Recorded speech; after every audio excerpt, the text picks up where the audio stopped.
Good evening and greetings to all of you. When Tim told me, Tim and I had that exchange, and he assured me that I'm the person they're looking for, I thought he should go into sales.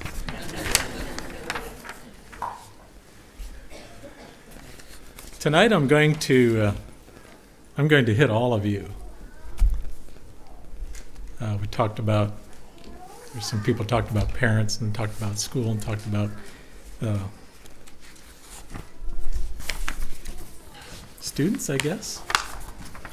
So tonight I'm going to look at, the title of the talk is, let me get organized here, All Singing the Same Song. And I was inspired with that thought from a recent Calvary Messenger article, and the one on tolerance. And sometimes we talk about we should all be on the same page, and that's important.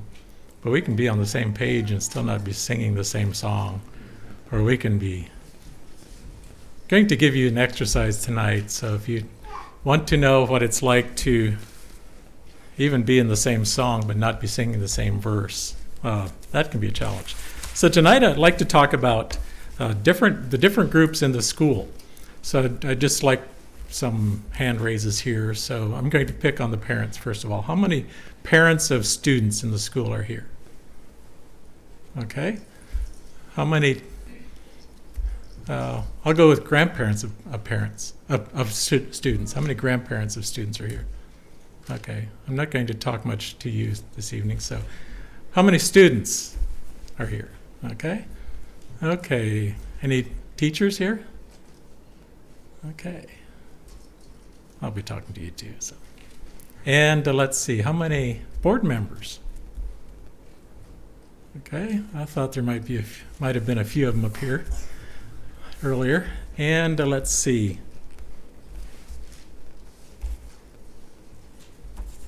What about church leaders? There's some church leaders here too. I'd like to begin by reading several verses out of Mark 12, and I'd like to focus on just the two laws that the two real laws that God gave mankind in back in the Old Testament already. But in Mark 12, starting verse 28 through 33, and we'll be looking at the different ways that we love God. Probably for this evening, the one about the mind comes to my mind. But also, it's very important that we remember that we need to love the Lord first of all. Mark 12, beginning in verse 28. And one of the scribes came, and having heard them reasoning together, and perceiving that he had answered them well, asked him, "Which is the first commandment of all?" And Jesus answered him, "The first of all the commandments is, Hear, O Israel, the Lord our God is one Lord. And thou shalt love the Lord thy God with all thy heart, and with all thy soul, and with all thy mind, and with all thy strength. This is the first commandment. And the second is like, namely this, Thou shalt love thy neighbor as thyself. There is none other commandment greater than these." And the scribe said unto him, "Well, Master, thou hast said the truth, for there is one God, and there is none other but he." But notice he changes the law a little bit. Notice what he says. "And to love him with all the heart, and with all the understanding, and with all the soul, and with all the strength, and to love his neighbor as himself is more than all whole burnt offerings and sacrifices." I wondered what the difference is between the mind, which Jesus used that word, and that's not in the Old Testament. And he used the word understanding. So I just looked up the Greek meanings for here. Heart talks about the thoughts or feelings, includes the mind. The soul is the life, the breath, the spirit. We usually talk about the immortal soul. It's the difference between a human and an animal.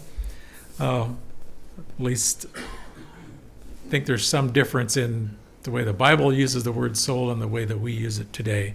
But basically anything that has life and breath has spirit. Then the mind, the Greek here would talk about deep thought, or the faculty of the mind and its disposition. Its exercise talks about imagination and understanding. Then the strength is strength, ability, might, power, and strength. Then the understanding, as it's used here, talks about a mental putting together. I like that. Or your intelligence, the intellect, knowledge, and the understanding. So there's, a lot of those things talk about the same thing. But it is important for us to love the Lord with our mind as well, and as well as our heart and our soul and our strength. So this evening, I'd like to encourage you all to put your energies together for the ministry that you have as a school. And I mentioned the different parts that are in the school, and I can't think of some of the, or I don't know personally what the focus is, for instance, for mothers, but I know what it is for parents. I know I was a on the school board for a while, and I taught for a while, and I was a father of a student. So all of those different things, we have different emphases on, or focus on the school, depending which of these places we're occupying. And so for you mothers, like I said, I don't know what all you're focusing on, but what I saw at school was you get them up, you get them dressed and fed and delivered to school on time. And I sensed maybe a sigh sometimes after they pulled away from the school, and we did it again another morning. And then you head home, pick up the pieces, and get ready for the afternoon school run and the evening home activities. Those are just a few things that are very school related. So you fathers, typically we don't play that role in the school, but we have other things that we think about. And just a few that I thought about is, we hope our children will be good examples. We hope they'll treat each other kindly, and we really hope they'll learn their schoolwork well. And we hope the children's friends at school will be a good influence on our children. And we hope that the influence of the teacher will be a good example for my children to follow. But on a daily basis, we're concerned about paying the bills. We go to work and we keep food on the table, keep our children clothed, vehicles running, and pay tuition. Keep that running too. That's a big part. So for you teachers, some of this is on a daily basis, what you think about on a daily basis. So, one very important thing is you start every morning. And did you check the weather for tomorrow morning? There's, I better not give any students or any teachers any hope for a school day or a snow day. But snow should be starting around between 6 and 8 o'clock on the west, like on US 31, and moving east. So 1 to 3 inches, tapering off in the afternoon. But you don't let 1 or 3 inches close school here, do you? So don't get your hopes up. So. But teachers get their hopes up too. So if you come to school, you need to be emotionally, spiritually, and physically prepared for the day. If you don't get that done, it'll be a rough day. Have your lesson preps done, and be prepared for the daily schedule. Then you think about, how can I meet the needs of the academically struggling student? But there's also the the academically advanced student who you just don't want to be bored. And so how can I give this student something else to latch on to and occupy his mind and his intellect. Then sometimes there are a few students who just have a hard time getting along. And I taught junior high and high school, so there are girls and there are boys, and they get along or don't get along in different ways. So maybe I'll just stop with that. But another important thing is, how can I improve my class culture?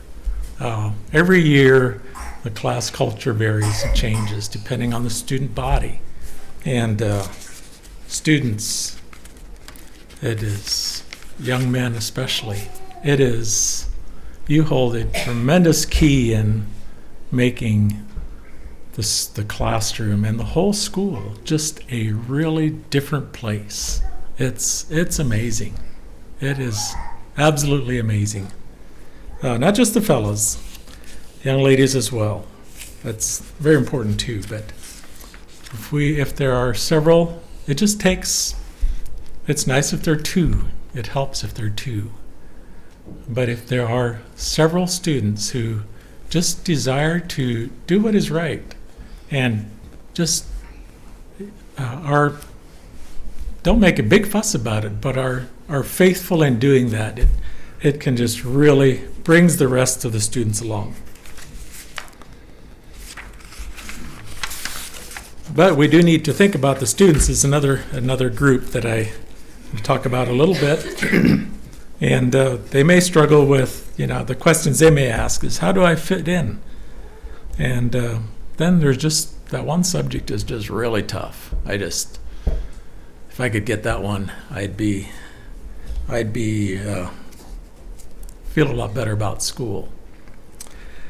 When Tim was talking about public schools, I was just reminded we have neighbor lady is a teacher in public school, and we're good friends as a couple. And so we went out to eat last Thursday evening, and I kind of got in on the last, me and Tanya were talking, and so Tanya had this picture of a student in her classroom, and she's, 6th grade, 5th grade?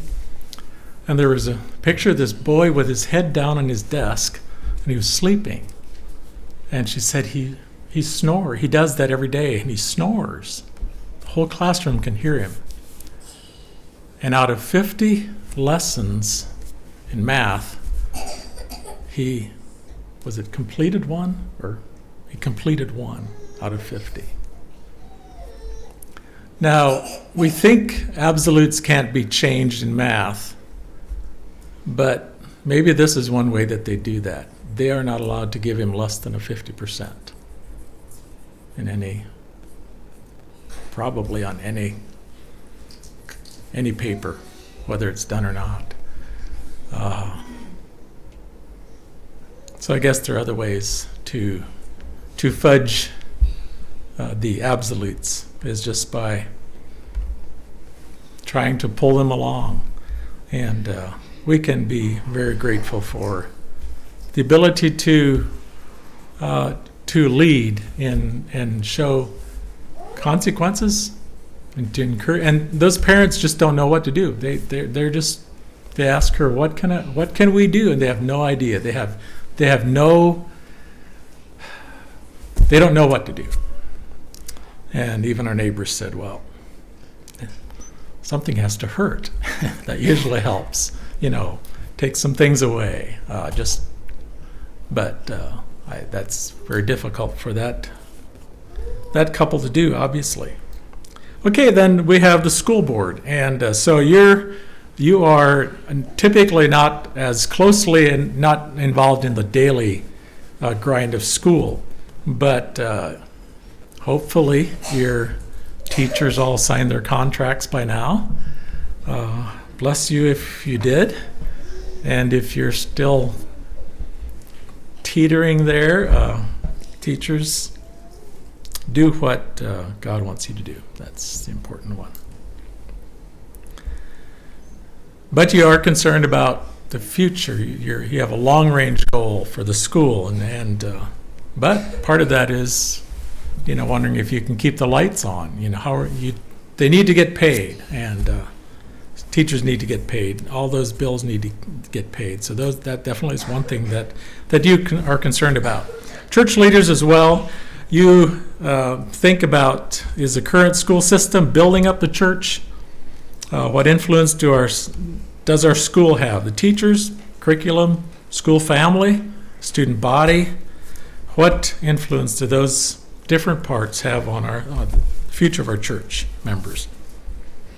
Those are all very real things that are involved in having your own school.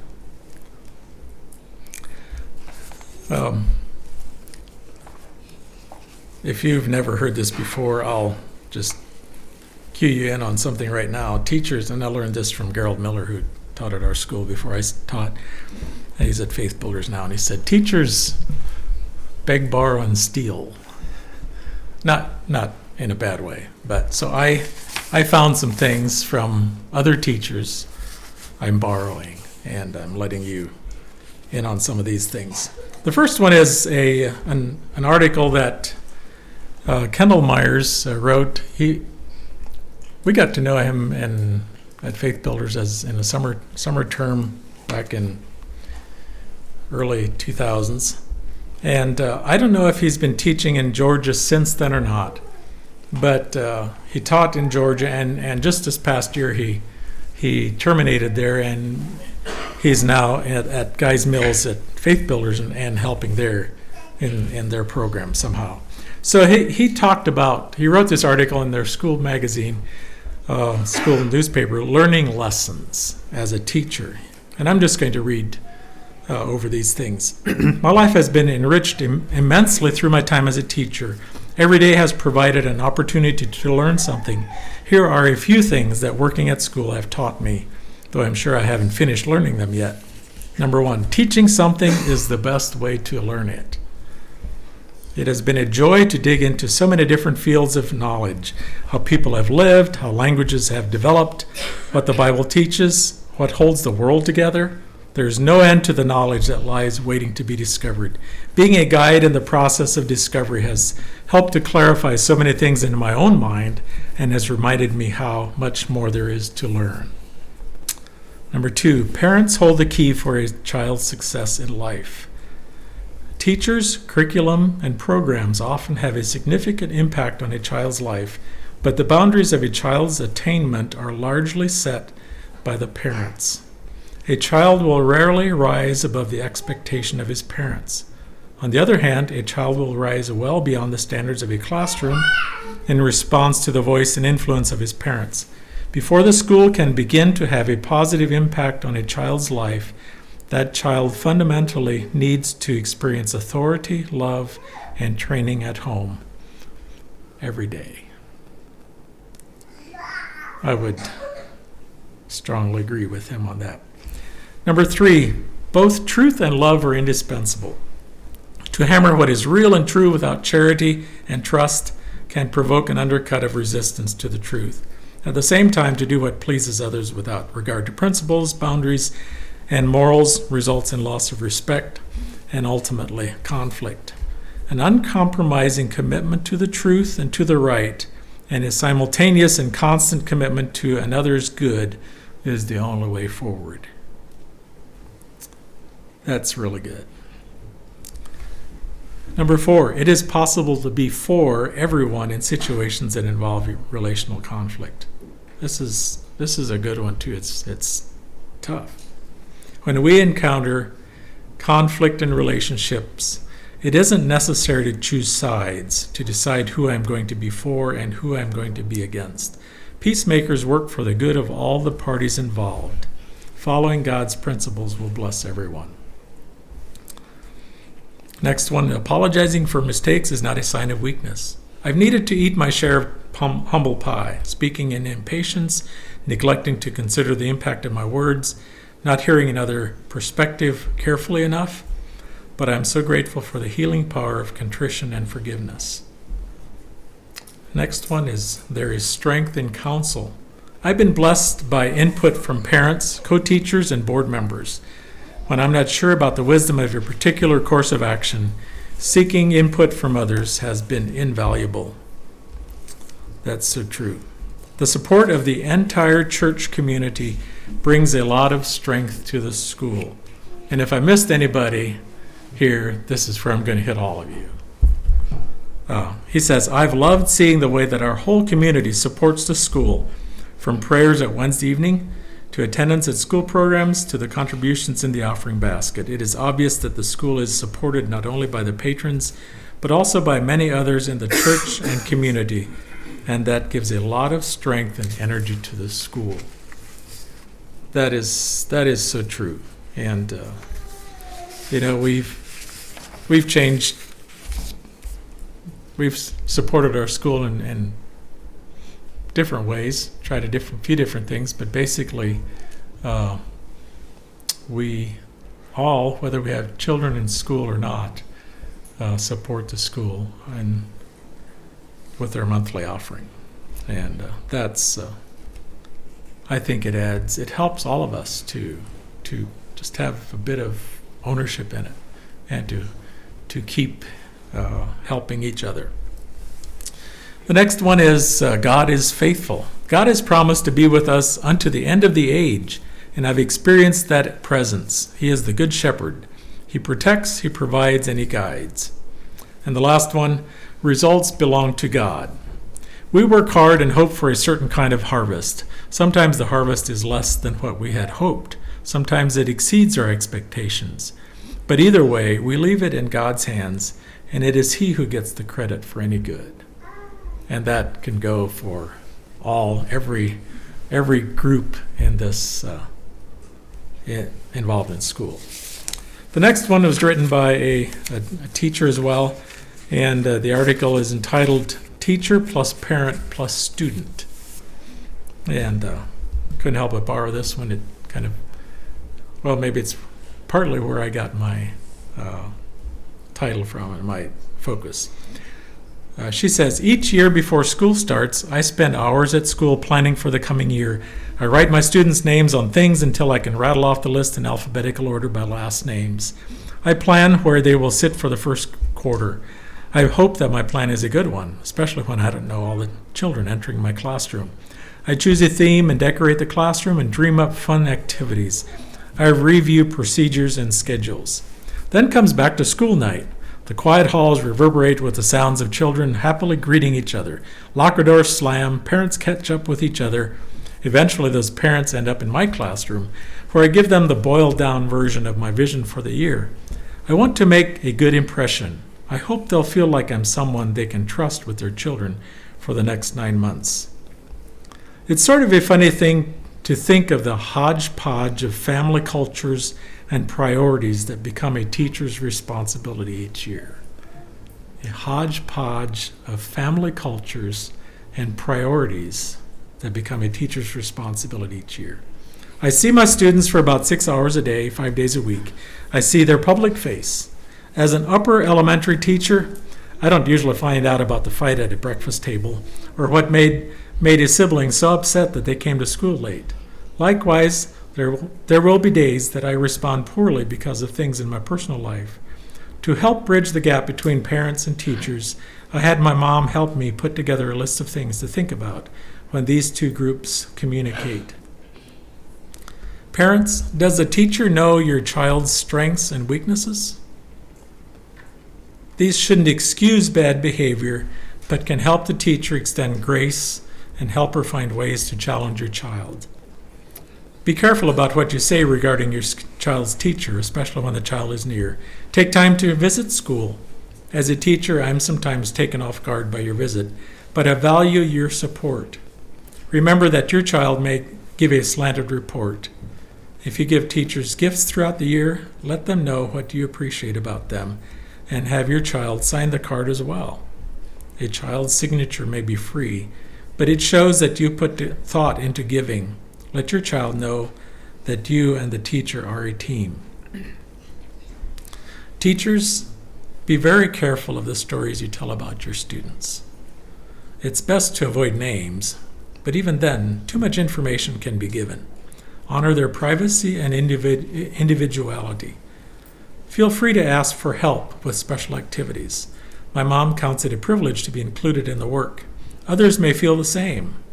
If you're unsure, ask in a way that allows them to easily bow out. Let students know you truly care about them. Be quick to apologize. Send texts to parents to let them know about cute things their child said or achievements they met. Be careful about jumping to conclusions after hearing a child's story. Take time to find out the whole story from their parents. Let the parents know you value their insight. It takes a village. That was by Hannah Yoder. So, just a few things. I think one very important thing for all of us, is to show respect for each other. And one of the things that I enjoy about having our daughter teach is she lives at our teacher cottage close to our school, our church. She usually comes home for Sunday noon lunch, so we talk about school. And there's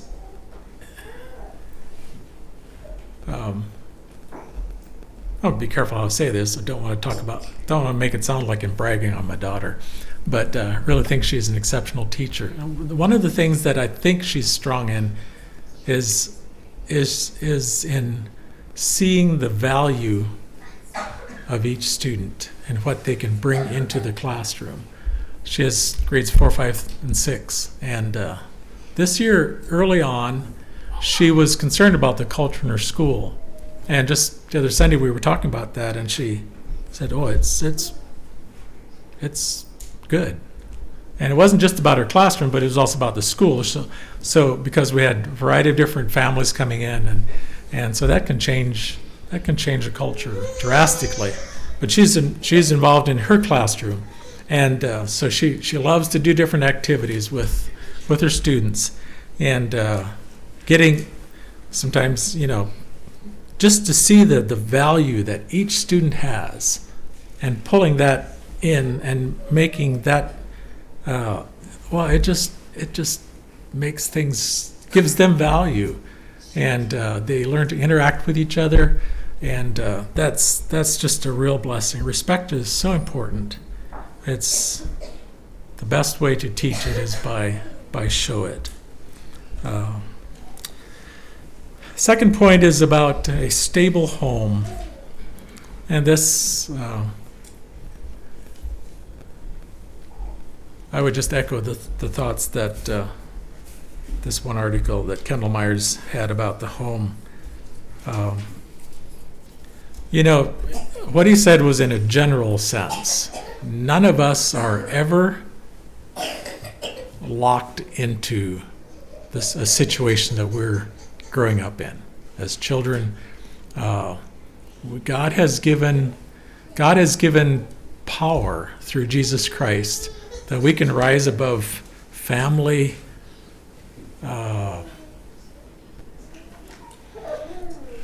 things, that family bondages, I guess I would say. We can rise above that. But I just have seen it many times that, especially dads, I guess I'll pick on you because I'm a dad, but be careful about, you may have a little frustration with, you just hope your children get through school so they can start working. That's very real, because your focus is trying to pay the bills. And if you're in the daily grind of things, sometimes on the job, sometimes, algebra and, what they're doing on the other side of the world, or those things just may not have real meaning to you or value to you. But I believe that fathers have the greatest influence in adding value to education for your children. Attend school events faithfully, parent-teacher conferences or programs. And make it a point to visit school. This is a tough one. This is difficult, literally, logistically. If depending what your job is, it's difficult to visit school. But when I was teaching, it was a thrill to have another father come along for a birthday party or something like that.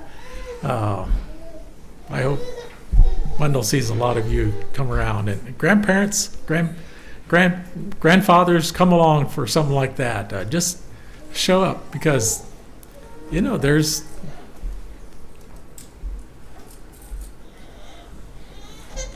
there are not very many men involved in the daily teaching at school. Not very many men.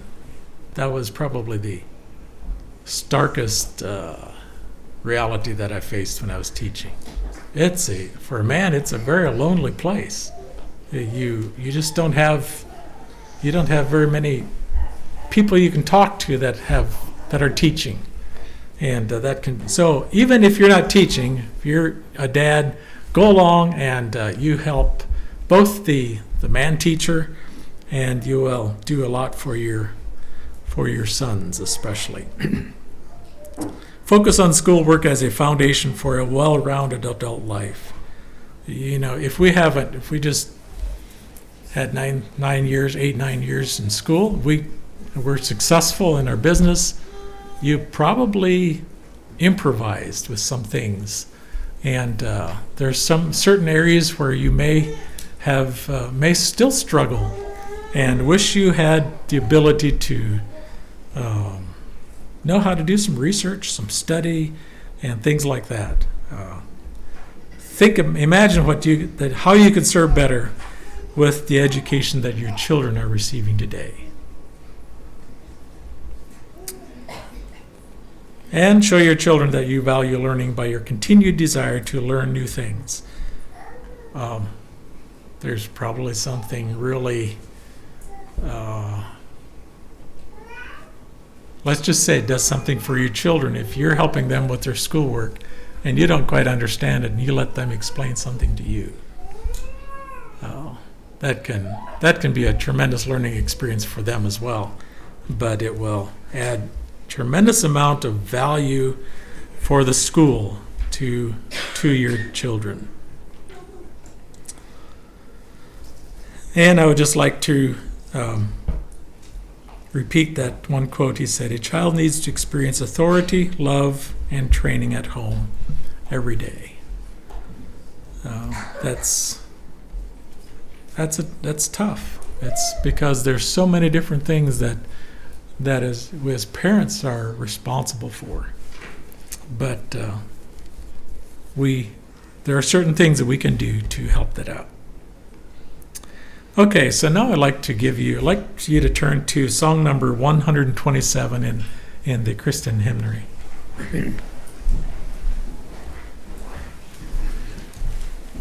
It's a very familiar song, "When I Survey the Wondrous Cross." And like to sing this in parts, one at a time.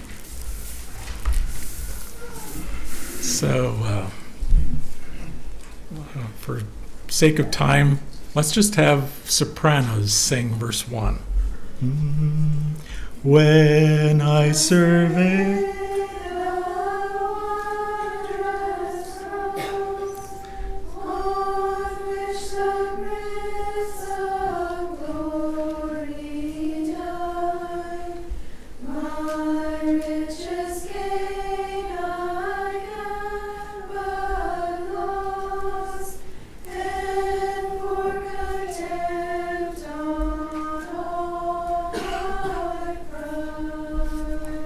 that wasn't difficult. So altos, verse 2. I'll start it, sing melody a little bit. I won't let you peter out, but I will peter out if you can handle. Verse 2. Forbid it, Lord.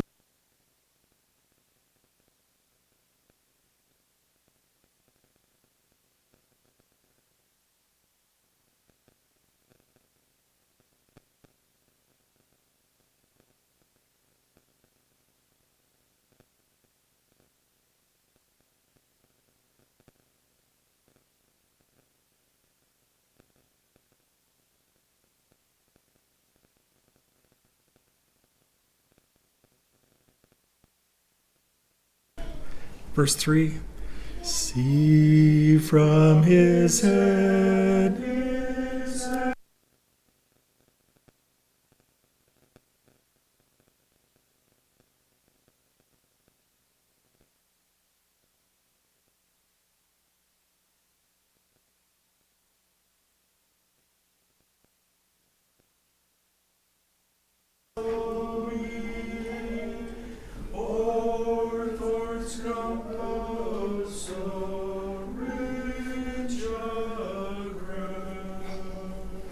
A bass.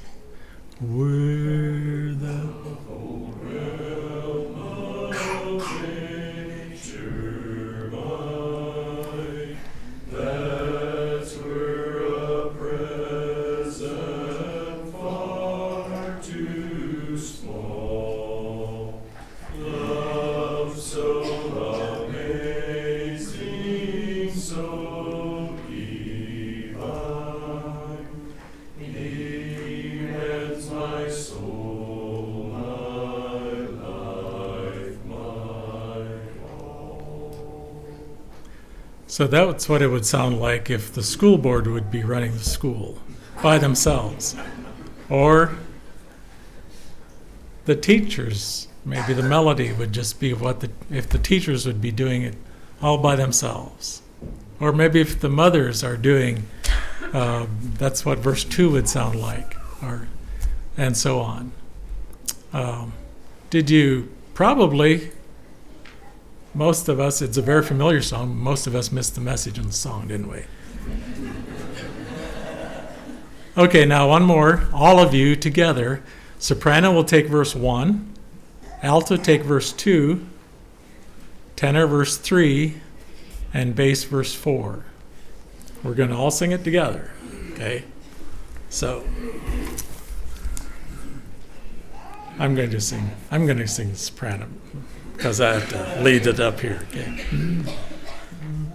When I survey the wondrous cross on which the Prince of Glory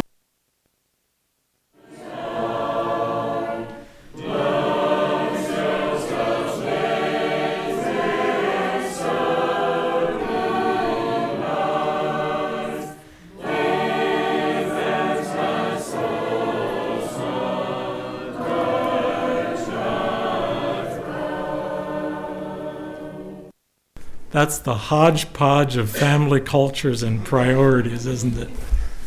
Is that what it sounded like in Bangladesh?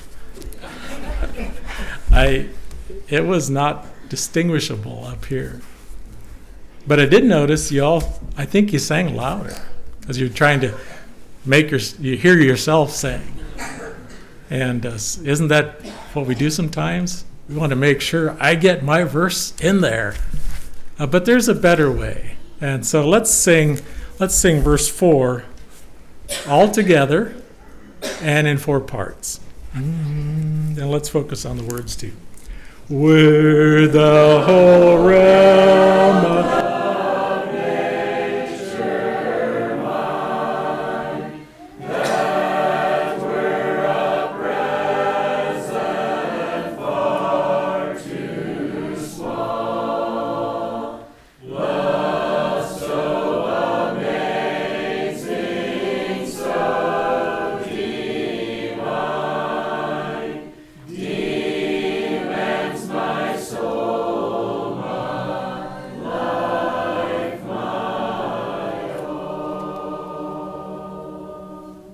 Let's do that at school, loving the Lord, our God, with all our heart, soul, mind, and strength, and our neighbor as ourselves. God bless you in this last stretch of school. This next section of school is, as your own Alita used to say, this is the longest stretch in school until the biggest stretch between holidays, days off. So look for ways to make it interesting, and God bless you as you all work together. He will receive the glory from it.